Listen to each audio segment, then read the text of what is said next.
অনেকক্ষণ অফিসে বসে কাজ করছেন, হতে পারে ব্যাক পেইন। আমি আশিকুর রহমান, এমবিবিএস ফোর্থ ইয়ারের ছাত্র। আজকের আলোচনার বিষয় ব্যাক পেইন, কোমর বা পিঠের ব্যথা। চলুন শুরু করি। ব্যাক পেইন কি? মেরুদণ্ড বা পিঠে ব্যথা অনুভব হওয়া, যে কোনো বয়সে হতে পারে, শরীরের সবচেয়ে কমন সমস্যা। ব্যাক পেইনের কারণসমূহ হলো ভুল ভঙ্গিতে বসা, ভারী জিনিস তোলা, দীর্ঘ সময় বসে কাজ করা, হাড় ক্ষয়, ডিস্ক স্লিপ। ব্যথার ধরন: হালকা টান ধরার মতো ব্যথা, একপাশে ব্যথা বেশি, ব্যথা পায়ে ছড়িয়ে পড়ে। অফিসে বসে কাজ করেন, সাবধান, দীর্ঘক্ষণ একভাবে বসে থাকলে কোমরের নিচে চাপ পড়ে, ডিস্কের সমস্যা হতে পারে। প্রতি 30 মিনিটে একটু উঠে হাঁটুন। কোমরে ব্যথা কি কিডনির লক্ষণ? কিডনির সমস্যা হলে কোমরে একপাশে ব্যথা হয়, সঙ্গে জ্বর, প্রস্রাবে জ্বালা, পেটে অস্বস্তি। সন্দেহ হলে ইউরিন টেস্ট করান।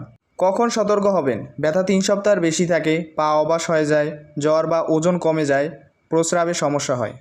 চিকিৎসা ও পরামর্শ: হালকা ব্যায়াম ও স্ট্রেচিং, পিঠে গরম স্যাক বা বরফ দেওয়া, ব্যথা কমানোর ঔষধ, ফিজিওথেরাপি, সোজা হয়ে বসা ও হাঁটা।